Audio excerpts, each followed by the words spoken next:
Everyone knows that putting money aside in savings is really important. But then what? Should you keep your savings locked in a CD for a higher rate or keep them liquid in a money market? Can your checking account help you save too?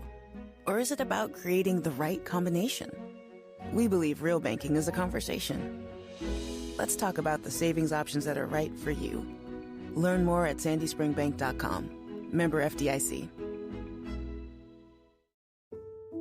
If you've been feeling overwhelmed with anxiety lately, try listening to a guided meditation on the Meditation for Anxiety podcast. Meditation is a proven, natural way to help you calm down and dissolve stress so you can feel lighter and happier. So subscribe for free today to the Meditation for Anxiety podcast by searching for Meditation for Anxiety on your favorite podcast player.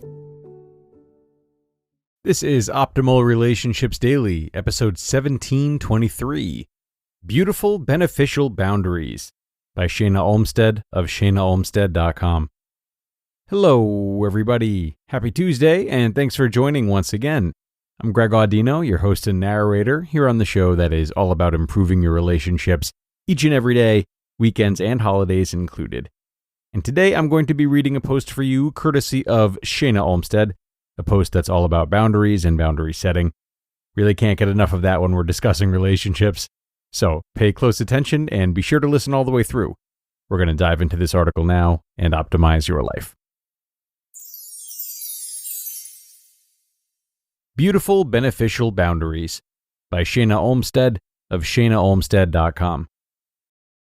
Have you ever felt overwhelmed by obligations and people in your life always needing or wanting things from you?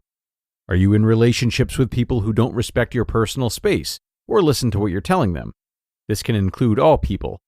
Even those relationships you feel are an obligation that you can do nothing to change, such as children or parents.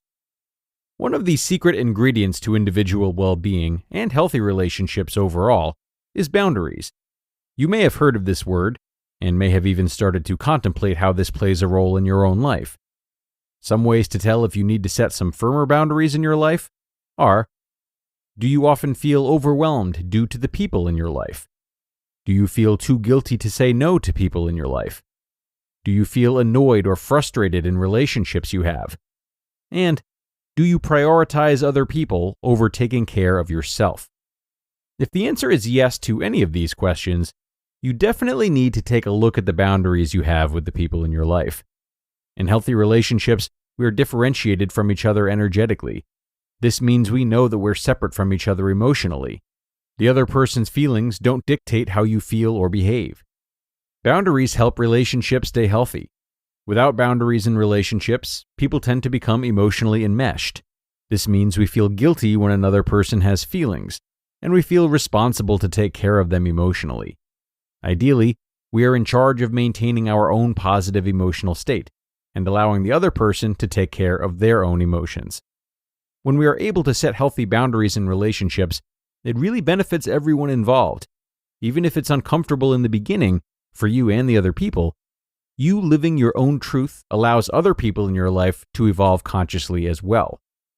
If we allow others to depend too much on us, they never get the opportunity to develop the skills they need to grow. This is so important for the collective evolution of the planet. I know it doesn't feel easy though. It can feel like you're being mean, and they might not like it, and they might get upset with you. I know this is really uncomfortable. However, the alternative is you staying small and unhappy. If you continue to sacrifice yourself too much in service of other people, you aren't allowing yourself to grow and shine that beautiful light you have inside of you in order to help others. Some of the examples that often come up for me when working with clients on their boundaries are parenting children and relationships with parents. These are important and necessary places to be honoring yourself and investigating where boundaries would be helpful for you. Boundaries in parenting. Some examples of setting boundaries in parenting to benefit all involved are letting your children know that you as a human also have needs.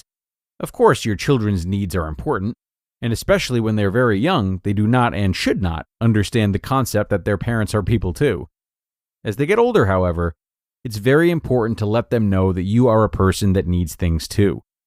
For example, letting them know that mama needs to take care of herself too. If it's time for you to meditate, it's really okay to make sure they're safe and taken care of, and then let them know that you're going to take 15 minutes for yourself to help yourself be the best mom that you can be. It's also important to let your children know that you believe in them and that they're capable. Letting them do more for themselves both allows them to believe in themselves as well as allows you to feel less overwhelmed. It's a win-win. Empaths often tend to worry too much about their children, which doesn't help them. Reminding yourself and them often that they are doing great and that they're on the right track will help all of you relax and settle into new boundaries in the relationship. Boundaries with your parents. I hear about this a lot in my office. I have to talk to my mom every day or she gets mad. My mom comes over all the time. I don't want her to, but I can't tell her no. She's my mom. My dad is mean and negative, but he'll never change. We are sometimes raised with the belief that no matter what, we need to be loyal to our parents and sacrifice ourselves for whatever they want. This is not always true or helpful. Just because people are parents doesn't necessarily mean that they are thoughtful or conscious or understanding or kind. And even if they are all of those things, as adults, it's healthy for us to develop a sense of ourselves outside of what our parents think. If you don't want to call your mom every day, it's okay. It is okay to tell her that you want to space things out a little bit. Even if she is sad or mad, again, it's healthy for both of you. You can have more time and depend less on your mom. She can find other places to find support and connection. If you don't want your mom to come over every day, tell her. You can do this with love and compassion.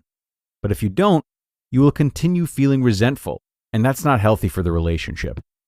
Let her know how you feel with curiosity and empathy, and suggest solutions that would work better for you. If a parent is negative or mean, tell them how it makes you feel and ask them to stop. If they have a difficult time with this, continue reminding them as you set more boundaries around the communication you have with them. This helps everyone involved. When you bring something new to someone's awareness, even if they're resistant or defensive at first, it can plant a seed in their consciousness for the future. If no one ever lets them know how their behavior is impacting them, they'll never get the opportunity to grow and evolve.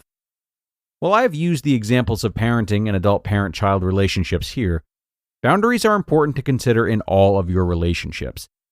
In order to continue moving forward in your life, it's important to tune into how you feel in your relationships and where and with whom you need to set boundaries. If you don't, it will get in the way of you continuing to expand your magnificent potential, and that doesn't help anyone. You just listened to the post titled, Beautiful Beneficial Boundaries by Shana Olmstead of shanaolmstead.com. And a really terrific post from Shana today. We talk a lot about boundaries in general, yes, but they can be especially hard to navigate as parents or with our own parents. So it was really nice that she delved a little bit deeper into those particular relationships. And boundaries, they can be hard for a lot of people. Of all the stuff that we talk about here on the show, it's probably the subject that I personally struggle with the most.